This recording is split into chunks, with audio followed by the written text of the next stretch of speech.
Well, the U.S. trade war with China has hurt relations between the two countries, and there could be an even bigger problem now: cyber espionage. According to the Wall Street Journal, Chinese hackers are believed to have breached U.S. Navy contractors, stealing everything from ship maintenance data to missile plans. Let's bring in cybersecurity expert Ian Marlow. Ian, good morning.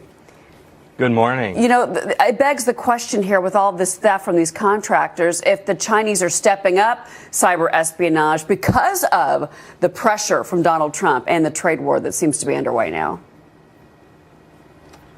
You know, this is a situation that's similar to what happened to Home Depot a few years ago, where, people don't understand that we're subject to the security of those subcontractors and the people that work for the people that are putting that work out there.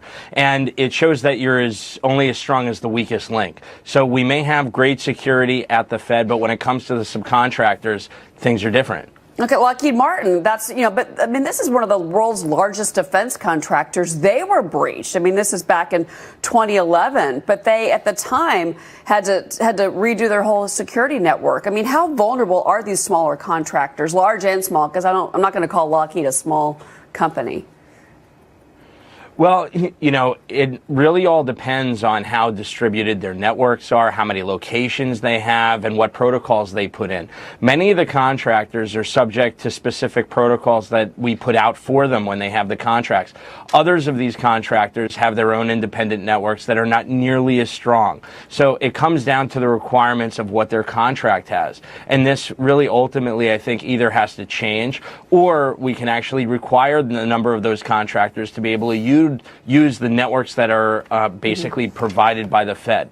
So this is something that's gonna force change. Well, it's not just the military, although that's kind of the most jaw-dropping headline. It's also healthcare, energy, transportation, finance. I mean, this has been going on. We know of the reports have been out there for at least 18 months. I mean, how far away are we from actually stopping cyber espionage by the Chinese? Well, it isn't just the Chinese. Quite frankly, attempting to stop the cyber espionage is really coming down to what are the values of those trade secrets and how people are finding all of these individual ways to break into them. And they're going to that weakest link. So, how are we going to stop it? It's really by creating a set of requirements that anyone who does business with any of these key contractors are going to have to follow in terms of setting up their security. And right now, in many of the cases, they are really not set up to be able to handle the type of security that's required to thwart a lot of these issues. And in many of the cases, you're seeing where they're connected from one network to another, and those are the vulnerabilities that they're really going after. Wow, this is fascinating, Ian. I wish we had more time. Thank you for being here. There's so much to unpack with this story. We'd love to get you back. Ian Marlow, thank you. Thank you very much.